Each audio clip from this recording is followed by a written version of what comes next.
پیشگویی عجیب و تکان دهنده هوش مصنوعی برای سال 2025 چه بر سر ترامپ و پوتین خواهد آمد؟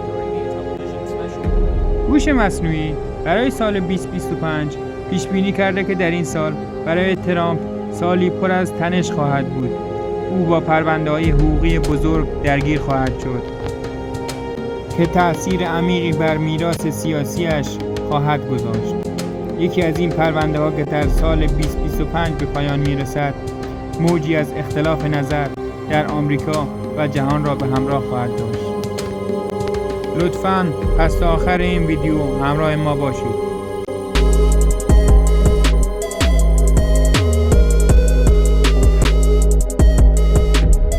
پیش‌بینی‌هایی که شامل سرنوشت افراد قدرتمند و درگیری‌های بزرگ جهانی می‌شوند.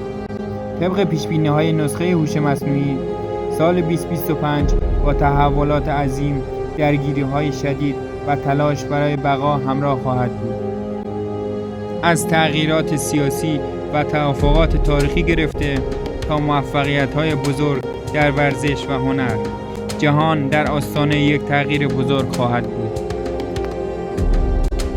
در کنار این ماجراها، ترامپ به پروژه‌ای جدید روی خواهد آورد. او با نزدیک شدن به ایلان ماسک، بنیانگذار شبکه اجتماعی ایکس، قصد دارد یک امپراتوری رسانه‌ای بسازد تا نفوذ جهانی خود را افزایش دهد.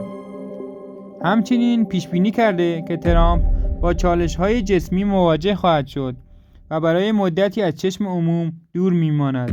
اما همانطور که در برابر تهدیدات ترور سال 2024 مقاومت کرد، دوباره به صحنه باز خواهد گشت. هوش مصنوعی پیش‌بینی کرده که یک شهر ویران شده از جنگ بازسازی و به نمادی از مقاومت تبدیل شود. علاوه بر این، تلاش‌های اوکراین برای استقلال انرژی از طریق سرمایه‌گذاری روی انرژی سبز، این کشور را به یکی از کشورهای پیشگامان منابع تجدیدپذیر تبدیل خواهد کرد. او در مورد جنگ اوکراین پیش‌بینی کرده که سال 2025 نقطه عطفی برای این کشور خواهد بود.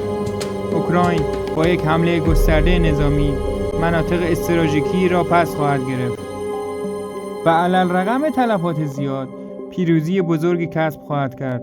این پیروزی مردم اوکراین را متحد خواهد کرد و همچنین یک توافق تاریخی میان اوکراین، ایالات متحده و قدرت‌های اروپایی تضمین کننده امنیت بلند مدت و حمایت اقتصادی از این کشور خواهد بود.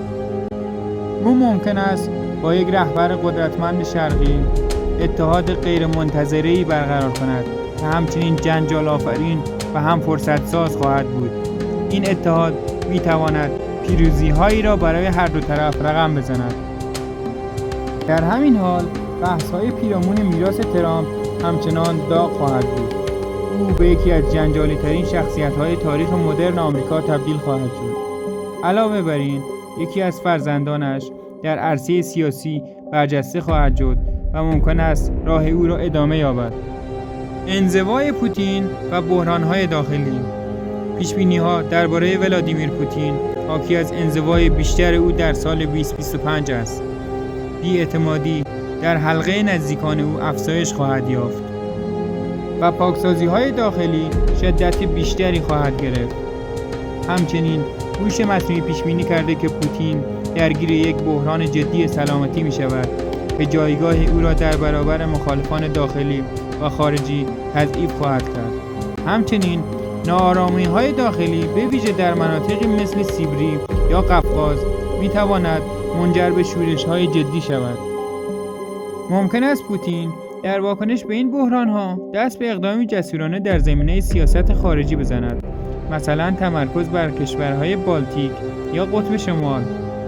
اما این حرکت نتیجه عکس خواهد بود و تحریم‌های بیشتری علیه روسیه اعمال خواهد شد.